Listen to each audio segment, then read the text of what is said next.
మన కూటమి ప్రభుత్వం అధికారం రావడానికి ముఖ్య కారకులు బీసీలే. బీసీల అభివృద్ధి ధ్యేయంగా మనం పనిచేయాలి.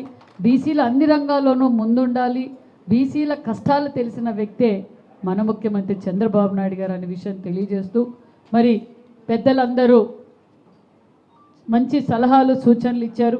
ఖచ్చితంగా మరొక్కసారి మేధావులతోనూ మరి సంఘ నాయకులతోనూ మరొక్కసారి కూడా మరి జీఓఎంలో ఇంకా కొంతమంది పెద్దలతో కూడా కలుపుకొని ఇంకొకసారి కూడా మన మీటింగ్ ఏర్పాటు చేద్దామనే విషయాన్ని కూడా మీకు తెలియజేస్తూ, మరి ముఖ్యంగా మనం అందరూ మన యువగళం అధినేత నారా లోకేష్ బాబు గారు ప్రజా కష్టాలు తెలుసుకోవాలి.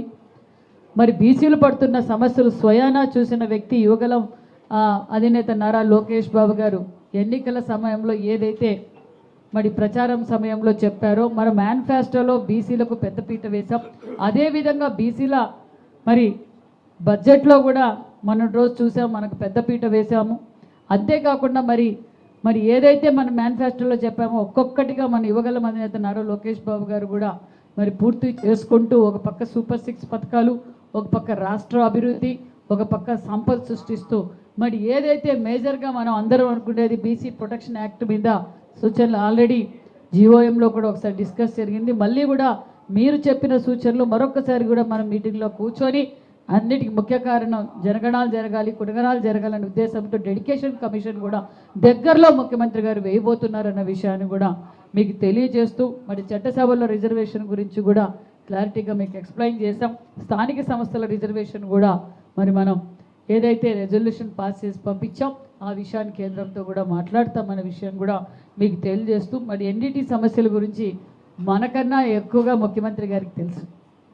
ముఖ్యమంత్రి గారు చాలాసార్లు చర్చించారు. వాళ్ళని అభివృద్ధి ధ్యేయంగా మనం పనిచేయాలి, వాళ్ళకి అన్ని విధాలుగా వాళ్ళకు కూడా అవకాశం కల్పించాలని కూడా ముఖ్యమంత్రి గారు ఆదేశించారు.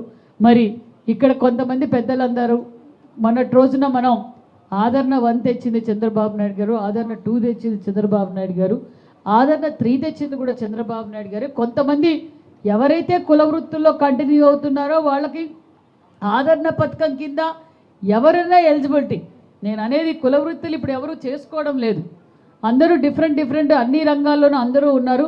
ఎలిజిబిలిటీ లిస్టు ఎవరైతే ఏమేమి అర్హులో అంటే ఎవరైనా అర్హులే.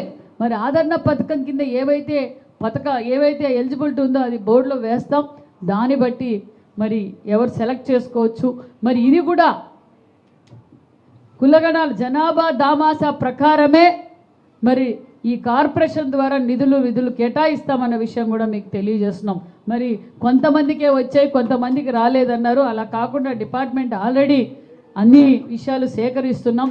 ఏ ఊర్లో ఏ కులం, ఏ కార్పొరేషన్కి ఎన్ని కులగణాల ప్రకారం దమాజా ప్రకారము మనం నిధులు కూడా కేటాయించాలన్న విషయం కూడా చర్చిస్తున్నాం. మరి మన అధికారంలోకి రాగానే మన పెద్దలందరూ కోరుకున్నట్లు బీసీలకు విద్యా వైద్యం కావాలన్నారు.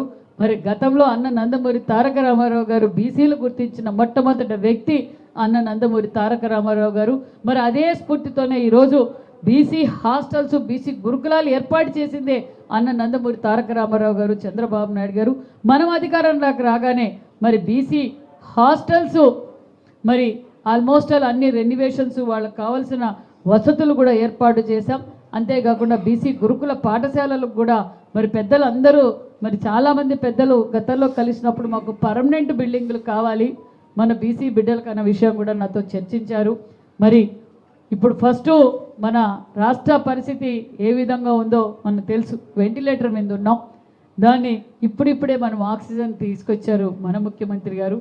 ముఖ్యమంత్రి గారికి క్లారిటీ ఉంది. మరి గురుకుల పాఠశాలలో కూడా 1250 కోట్ల రూపాయలతో డిపిఆర్ కూడా రెడీ చేసాం పర్మనెంట్ బిల్డింగ్ కోసం. బీసీ హాస్టల్స్ కోసం కూడా ఇప్పుడు ఏదైతే రన్నింగ్లో ఉన్న హాస్టల్స్కి మినిమం ఎమ్యూనిటీస్ అన్నీ మనం పూర్తి చేస్తున్నామన్న విషయాన్ని కూడా తెలియజేస్తూ, మరి హెల్త్ పాలసీ కూడా యూనివర్సల్ హెల్త్ పాలసీ కూడా మనం తీసుకొస్తున్నాం.